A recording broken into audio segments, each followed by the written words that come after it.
Jadi apabila dulu saya mula belajar dan saya mula memahami sedikit-sedikit dalam Al-Quran itu, ya, mula terbuka suatu pikiran, ya, mula mendapat suatu pikiran daripada Tuhan. Saya percaya itu datang dari Tuhan, ya, karena kami orang Melayu ada 5 kali sembahyang dari pagi sampai malam, subuh, zuhur, asar, maghrib, isya. Dalam 5 kali sembahyang bacaannya sama saja. Dalam 5 kali sembahyang diambil dari buku pertama dalam Al-Quran, namanya surah Al-Fatihah. Malam hari ini kalau tak kenal Quran saya ada bawa. Ya, memang tak tahu baca, saya bacakan nanti. Ya, jadi diambil dari buku pertama dalam Al-Quran. Itu namanya surah Al-Fatihah. Al-Fatihah bermaksud pembukaan. Saya bacakan sedikit pada kamu semua. Memang tak paham, paham saja. Bismillahirrahmanirrahim. Alhamdulillahi Rabbil Alamin, Ar-Rahmanir-Rahim, Maliki Yaumiddin, Iyyaka na'budu wa iyyaka nasta'in, Ihdinas siratal mustaqim. Saya berhenti dulu pada ihdinas siratal mustaqim, sambungnya nanti sampai amin. Ada lagi, tapi berhenti dulu pada ihdinas siratal mustaqim. Maksudnya, tunjukkan kami jalan yang lurus. Tunjukkan kami jalan yang lurus. Jadi terbuka di pikiran saya itu waktu membaca ihdinas siratal mustaqim. Ya, kalau Nabi Muhammad 1400 tahun yang lalu membacakan ayat yang sama, samalah keadaannya macam saya sekarang. Saya base saya di Pontianak, saya seorang missionary, di base saya di Pontianak. Saya mau datang ke Pasar Kucing. Waktu saya mau datang ke pasar, saya tak tahu jalannya. Jadi saya bertemu dengan satu orang.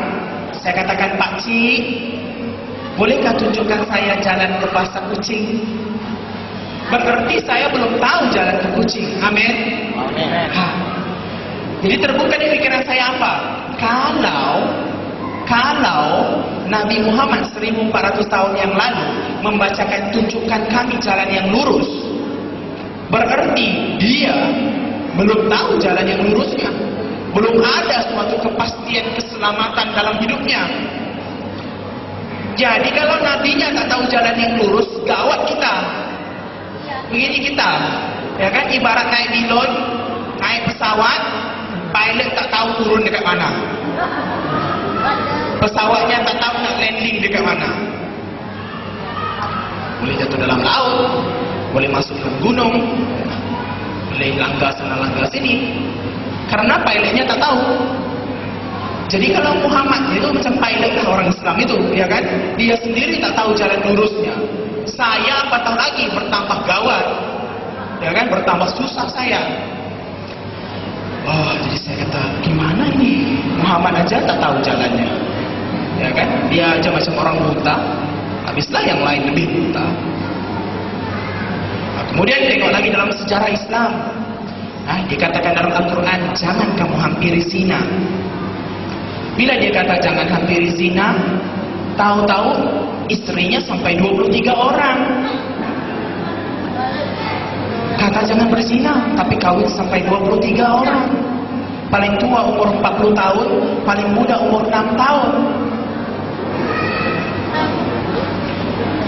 Kalau saya belajar psikologi, di dalam psikologi ada suatu penyakit disebut ketidakseimbangan mental.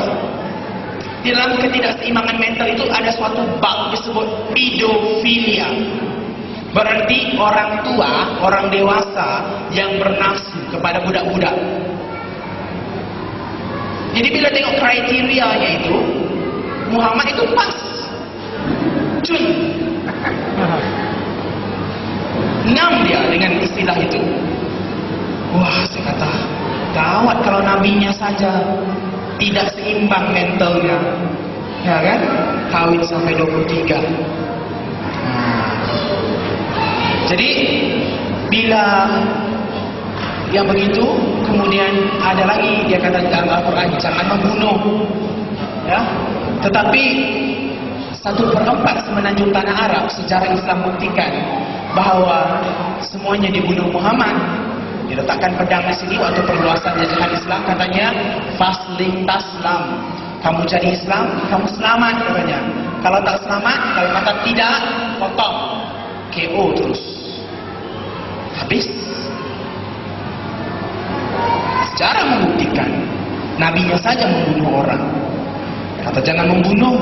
Ada pula dalam Al-Quran bunuh suci, jihad.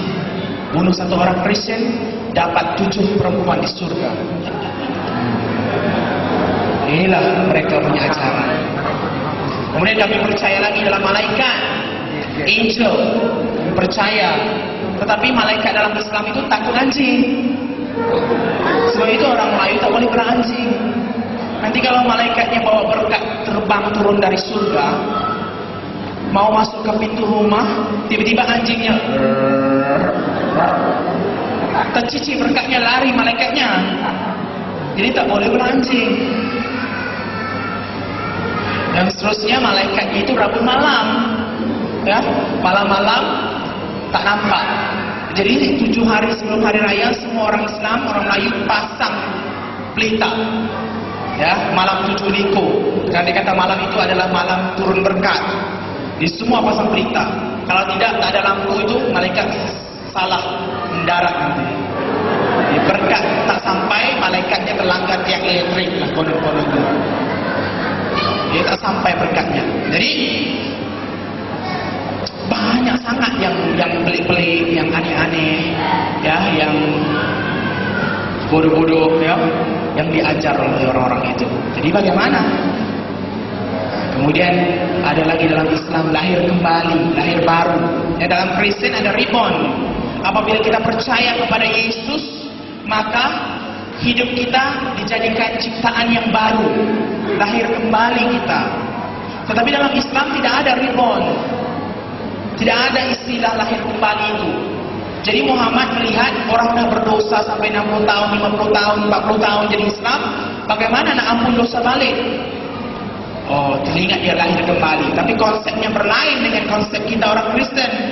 Dibikinnya di Mekah, satu batu hitam, diukir bentuk, maaf cakap, woman secret part, ya, alat sulit orang perempuan. Apa yang dibikin? Buat lubang, diukirlah persis gambarnya, sama gambarnya. Orangnya semua pergi masuk kepala dalam lubang itu. Waktu musim haji. Jadi bila masuk kepala, keluar dari kepala itu, keluar dari lubang batu hitam itu disebut hajar aswad. Batu itu hajar itu batu, aswad itu hitam, keluar. Dan imam pun pegang kepala, katanya kau sudah tahir, kau sudah suci, dosamu diampun. Cukup kepala. Karena dia kata setiap bayi yang lahir tak ada rambut. Jadi sebab itu orang Melayu balik Mekah semua kepalanya botak. Lepas sudahlah botak, kamu tanya lagi, apa yang kamu tengok di Mekah? Ya diam saja, tak boleh cakap. Kamu orang kafir, saya orang Islam. Padahal dia pun malu juga kan cakap, ya kan? Terlalu sensor sangat, ya. Jadi inilah semua yang diajar Islam. Ada lagi cara melontar di Mekah. Menurut Islam di atas itu surga, di bawah itu neraka. Jadi ada tiang-tiang disebut jamrah, ya, ada 3 tiang jamrah itu digambarkan dengan setan. Maka mereka melontar batu ke tiang itu. Maka dia katakan semua batu itu akan jatuh terus ke neraka. Padahal apa yang Arab Saudi buat? Ditipu kerajaan Arab Saudi, dia letak lori di bawah, ya kan? Bila batu itu dibalik, batu itu masuk dalam lori, lori penuh, lori jalan. Orang Islam pula kata apa? Semua batu kami sudah masuk ke dalam neraka, sebab itu tak bertimbun batunya. Padahal semua sudah ditipu.